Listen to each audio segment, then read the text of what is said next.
Repression. Repression involves unconsciously blocking unpleasant thoughts, feelings, and memories from conscious awareness.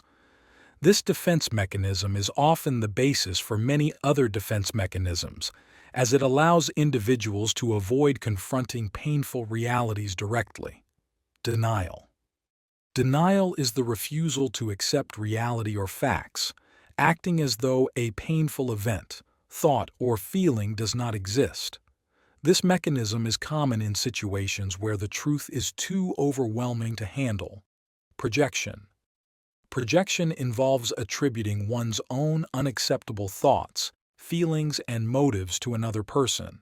For instance, someone who is angry at their coworker might accuse the coworker of being hostile. Displacement. Displacement involves shifting emotions or impulses from a threatening target to a safer one.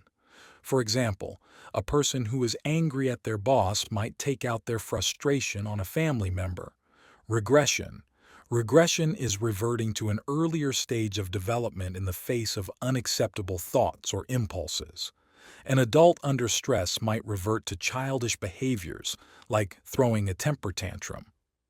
Rationalization. Rationalization involves creating logical explanations for behaviors or feelings that are otherwise unacceptable.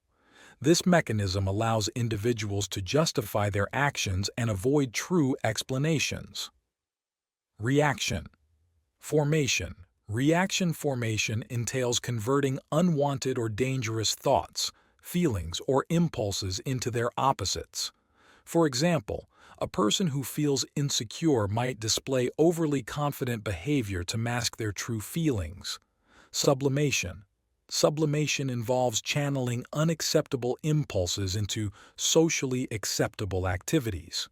For instance, someone with aggressive tendencies might take up a sport like boxing to channel their aggression in a constructive manner.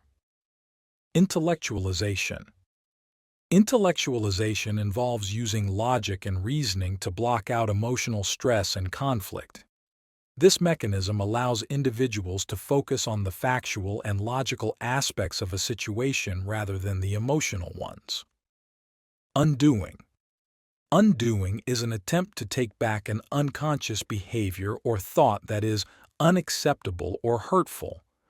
A person might try to undo their wrongdoings by performing actions that are meant to symbolically compensate for the wrong. Isolation of affect. Isolation of affect involves separating feelings from thoughts or events. A person might describe a traumatic event without any emotional involvement or expression. Identification. Identification involves adopting the characteristics of someone else to cope with a situation. This mechanism is often seen in children who emulate their parents or heroes. Compensation. Compensation involves overachieving in one area to make up for deficiencies in another. For example, someone who feels inadequate academically might excel in sports to compensate. Introjection. Introjection is the unconscious adoption of the ideas or attitudes of others. This mechanism is often a way of dealing with perceived threats or conflicts by absorbing characteristics of the other person. Splitting. Splitting involves seeing people and situations as all good or all bad with no middle ground. This black and white thinking is often seen in borderline personality disorder. Suppression. Suppression is the conscious counterpart to repression. It involves intentionally avoiding thoughts or feelings about a particular subject. Unlike repression, the person is aware of the feelings but chooses to ignore them. Please subscribe to channel for more videos.